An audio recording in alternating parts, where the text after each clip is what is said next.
going to look at how to bring an image into InDesign when you're working with creating your header image. So one of the first things that you want to do is go to File and Place, and then look for your image. Mine's in my Downloads folder, so I'm going to click on that, and I'm going to click Open.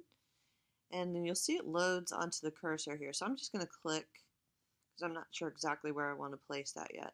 Now what you can see is the frame, this blue line up here, and then extending downward is showing the actual size of the photo. So this photo is pretty large compared to the size of the header image that I'm creating here.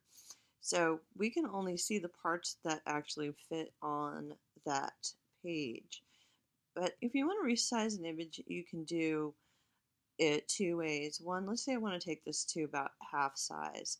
So I'm going to come up here and in my width option, and by the way, if that's not showing up, go to Window, Workspace, and Advanced, and then this menu should come up at the top. But anyway, I'm going to come up here and I'm going to go about half of that. So I'm going to go to about 500, and then I'm going to hit Return, and you'll notice it gets smaller, but it cuts off some of the image. So what you always want to do after you resize any image in InDesign is Object, Fitting, and Fit Content to Frame.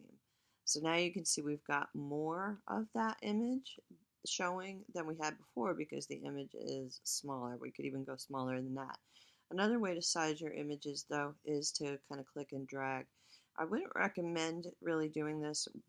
I would use the width and height if you're resizing images with people or objects or something like that, where you don't want them to get out of scale. You don't want people to get stretched, look too tall, like they're stretched in height or stretched in width. Same thing again with objects. But with patterns, you can kind of get away with this, which is why I like working with patterns in header images, pattern type photos like this, because these you can kind of take out of scale, which is what I'm going to do. So I'm just going to move this over here, and I'm going to drag now. I'm just dragging using the main arrow tool, this main selection tool, and I've made this the whole width of the banner, and it's also, of course, it's going to be, there's more photo than there is banner, so some of it is still going to get cut off. We'll look at that in a second.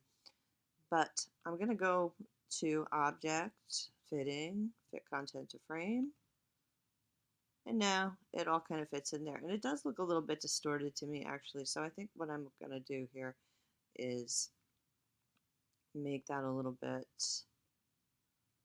taller too, to kind of even that out. Object, Fit Content to Frame, so that looks a little bit better. Now when you want to see what's actually going to show up in as far as just the image itself, go to the bottom of your toolbox, and you're going to go to from normal to preview. So that's what we have image-wise that would show up on our header. Now we can do things like put text on top of here, other shapes, other images if we wanted to, whatever our particular goal is. But that's how to work with an image in InDesign.